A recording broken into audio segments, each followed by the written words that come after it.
വീണ്ടും ജനങ്ങൾക്ക് മുമ്പിൽ തുറന്നുകാട്ടപ്പെടുകയാണ്.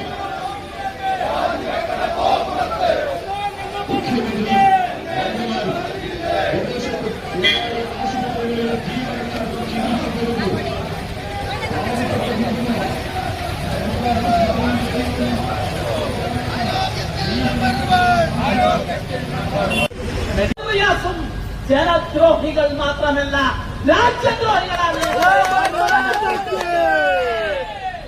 എന്താണ് തിരുവനന്തപുരം മെഡിക്കൽ കോളേജിലെ ഡോക്ടർ ഹാരിസ് പറഞ്ഞത്?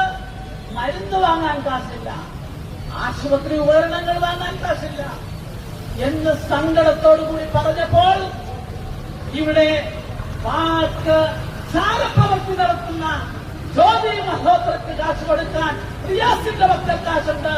റിയാസെ മരുമകനെ, ഞങ്ങൾ ഒരു കാര്യം ഉറപ്പിച്ചു പറയുന്നു, എൻഐയുടെ അന്വേഷണം മുന്നോട്ട് പോകുമ്പോൾ ഈ രാജ്യദ്രോഹത്തിന് കൂട്ടുനിന്നവർ പുറത്തു കൊണ്ടുവരുമെന്ന് ഞങ്ങൾ വിശ്വസിക്കുന്നു.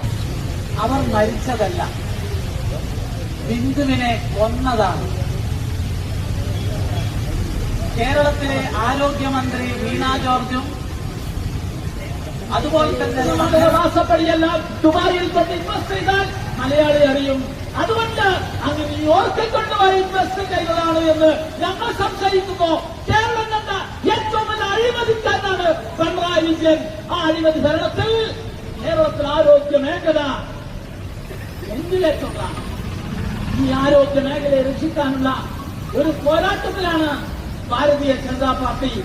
നിങ്ങൾ മനസ്സിലാക്കേണ്ടത്, നരേന്ദ്രമോദി ഇന്ത്യയിൽ ആരോഗ്യ രംഗത്ത് ഒരുപാട് പദ്ധതികൾ ആവിഷ്കരിച്ചിട്ടുണ്ട്. അതിലേറ്റവും പ്രധാനപ്പെട്ടതാണ് ആയുഷ്മാൻ ഭാരത്. 70 വയസ്സ് കഴിഞ്ഞ പ്രായ ആളുകൾക്കെല്ലാം